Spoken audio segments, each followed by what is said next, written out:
Hi, this is Dr. David Gruder, and this video is on the 6 common sense questions that self-developers have and that the helping professionals, coaches, and allied health professionals and psychotherapists have who assist them.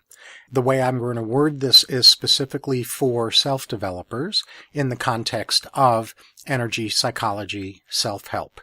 Those 6 common sense questions are: how do you know when you're ready to work on whatever issue it's going to be? How do you know what issue to work on at this moment? How do you evaluate progress as you're working on that issue in order to know how to make adjustments while you're doing that self-help sequence?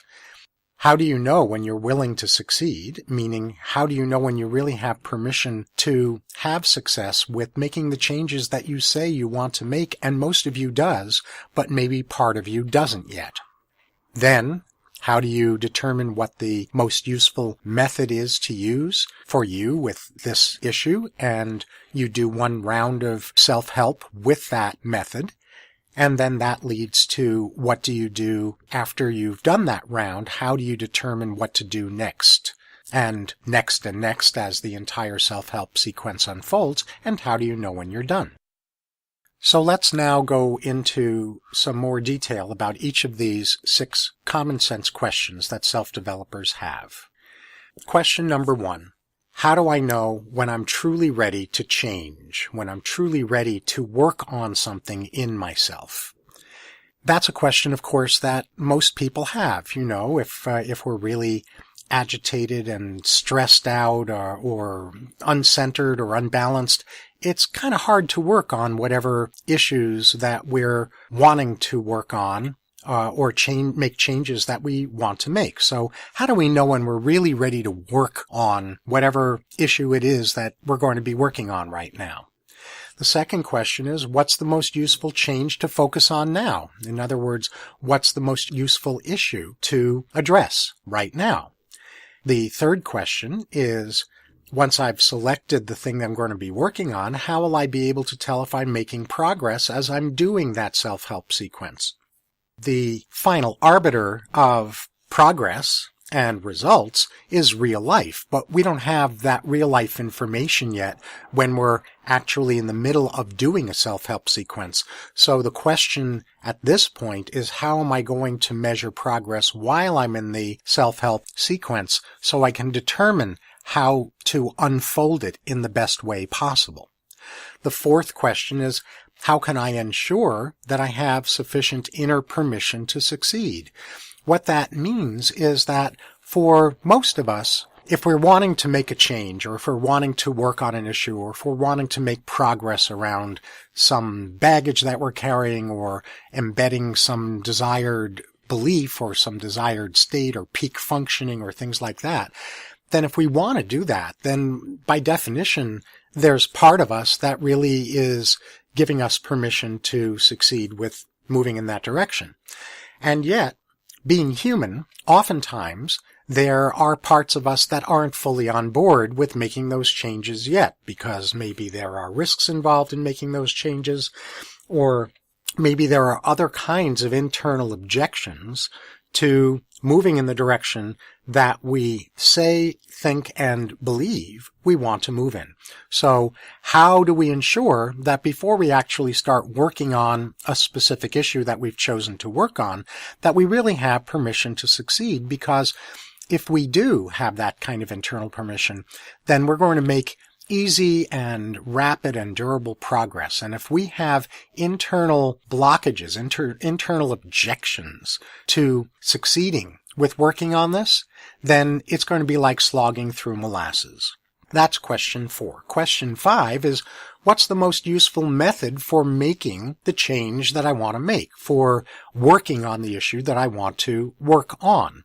Once you have selected the method you're going to use to work on the issue that you've decided to work on, you do one round in the context of self-help, one round of a self-help method. And then at the end of that round, you come to question 6, which is about how can I know what to do next and next as I use that change method, and how will I know when I'm done?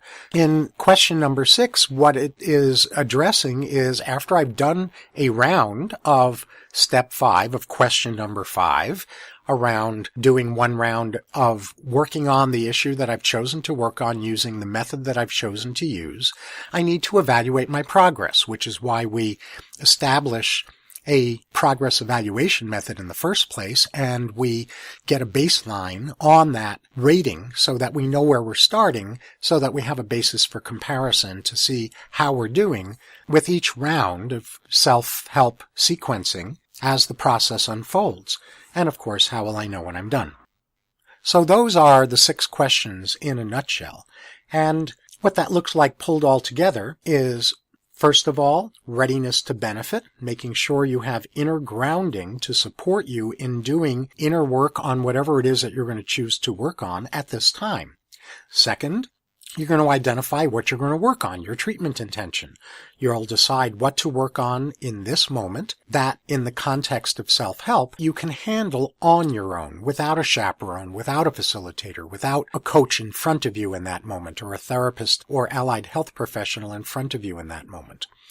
Once you've gotten yourself in a place where you're ready to benefit from working on whatever issue, and then you've identified the issue you're going to work on, and you've identified how you're going to evaluate progress as you're working on that issue, and with that, you've established your baseline rating using that progress evaluation method, then you establish your willingness to succeed, that internal permission that says, all of me is on board now with succeeding at making the change I want to make, at getting the result I want to get. Once we've established willingness to succeed, then 5th is the ability to manifest results. And so in step 5, related to question 5, all of these relate to the 6 questions that self-developers have, as well as the helping professionals that assist them. In step 5, we're using a high leverage method to take our best next step forward toward success.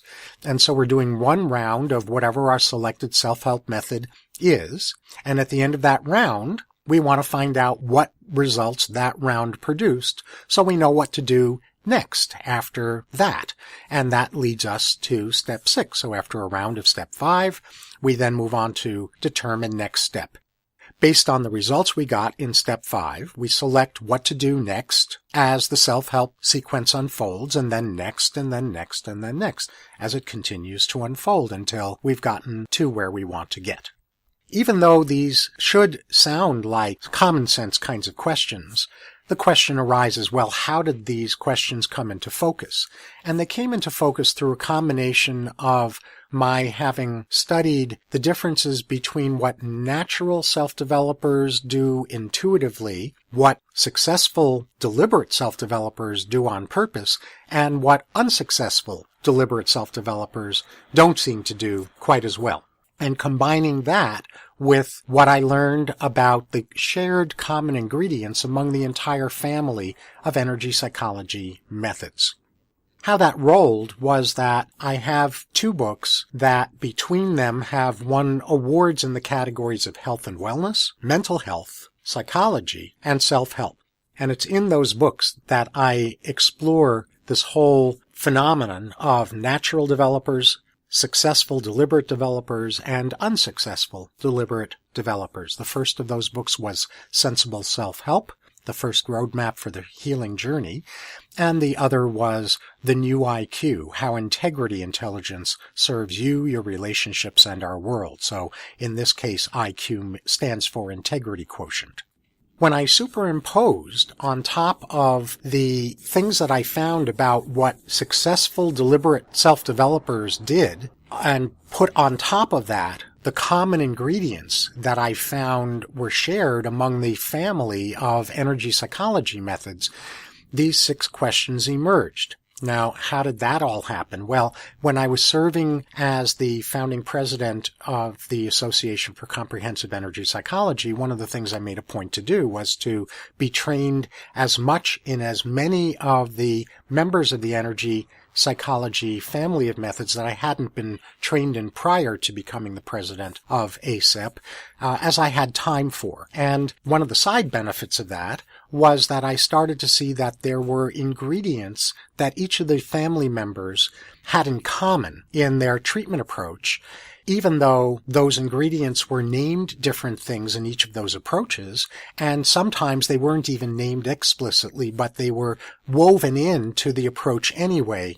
It was through the combination of those two sources, the books that were the result of my exploration of what natural developers do that unsuccessful deliberate developers don't, along with the shared ingredients in the energy psychology family of methods, that these 6 questions emerged. And so if we look at those in the context of energy psychology self-help, question number 1, how do I know when I'm ready to benefit from working on whatever issue, translates into establishing sufficient global energy system balance to get good results. So making sure that energetically we're coherent enough, we're balanced enough at a global non-issue specific level so that we actually can work on specific issues effectively.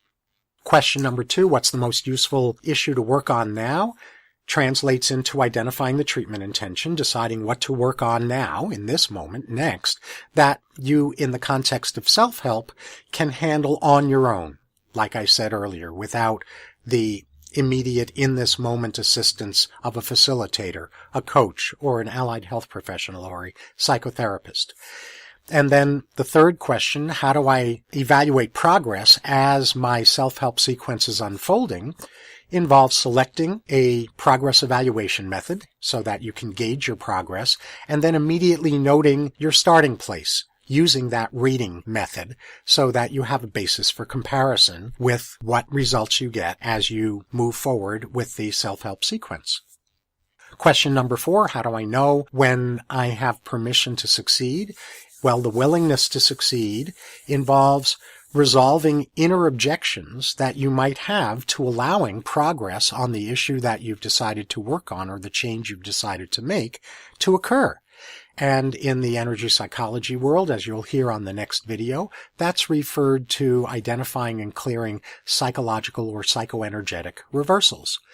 In question number 5, what's the most useful method to use to work on this, make progress with this issue at this time, is what we're doing in energy psychology self-help is we're selecting a particular recalibration of our meridian system so that our progress regarding that issue can be best supported by us internally. So this bears a little bit of explanation in that the human vibrational matrix has a number of different components to it, or at least that's what's understood in those circles. And the most well-known of those components of the human vibrational matrix are the biofield, the chakras, and the meridians. The biofield is understood to be the energy envelope inside of which our body exists. The chakras are understood to be reservoirs of concentrated energy in different locations. And the meridians are understood to be pathways through which energy flows through us and around us, specifically through our body. And there are specific points along each of those pathways, those meridian pathways, that are referred to as acupoints. And those are the points that are treated in acupuncture and acupressure and things along those lines. So in energy psychology self-help, we aren't doing what's done most commonly in traditional Oriental medicine where needles are being put into acupuncture points. We're doing something else that in traditional Chinese medicine or Oriental medicine is referred to as percussing. What's percussing? It's tapping on those acupuncture points. So you've probably heard of tapping, of EFT. That's emotional freedom techniques. And that's one of probably the best known member of the energy psychology family of methods. All of the meridian-based energy psychology methods recalibrate the meridian system through usually percussing on acupoints. So that's what we're going to be doing in step 5 in Energy Psychology Self-Help. And then in step 6, we determine the next step to take in our self-help sequence based on the progress that we made in step 5, doing one round of self-treatment of our meridian system to recalibrate it around the issue that we're working on. We keep doing that over and over again. Based on the progress, we select what to do next and next as our self-help sequence unfolds. What the Energy Psychology Self-Help audio is that I've created is called Energy Psychology Anywhere, and this is a 6-step Bring It With You audio that guides you through complete Energy Psychology Self-Help sequences. And those sequences involve the adaptation of those 6 questions that self-developers and the helping professionals who assist them have. And those 6 questions translate in Energy Psychology Self-Help again into step 1, basic energy system balancing. Step 2, identifying your intention for what you're going to work on in the current Energy Psychology Self-Help sequence. Then selecting your best progress evaluation method and immediately doing your initial baseline rating using that method so you have a basis for comparison. And then in step 4, you're going to establish permission to succeed by smoothing out whatever objections might be lurking around in your system that would be interfering with you succeeding with working on the issue that you're working on. And again, as I said, in energy psychology circles, the term for that phenomenon is called usually psychological or psychoenergetic reversals. And then when you've established that permission to succeed, you're going to do one round of tapping on acupoints in all of the meridians. And then you're going to, at the end of each round of tapping, determine your next step based on the results you got by comparing your rating at the end of that round with the rating that you had at the end of the previous round, or if it's the first round, the rating that you started off with. That's the process, and the Energy Psychology Anywhere audio enables you to just focus on following the instructions because my voice walks you through entire Energy Psychology self-help sequences so you don't have to memorize anything. And at the end of each section, my voice instructs you about what to do based on the results you got in that section, which track or which section to go to next. In the next video, I'll go into greater detail about the connection between the 6 questions that self-developers and the helping professionals who assist them have, and these 6 steps in the Energy Psychology Anywhere, Energy Psychology Self-Help audio. This has been David Gruder. Thanks for listening. I hope this was useful.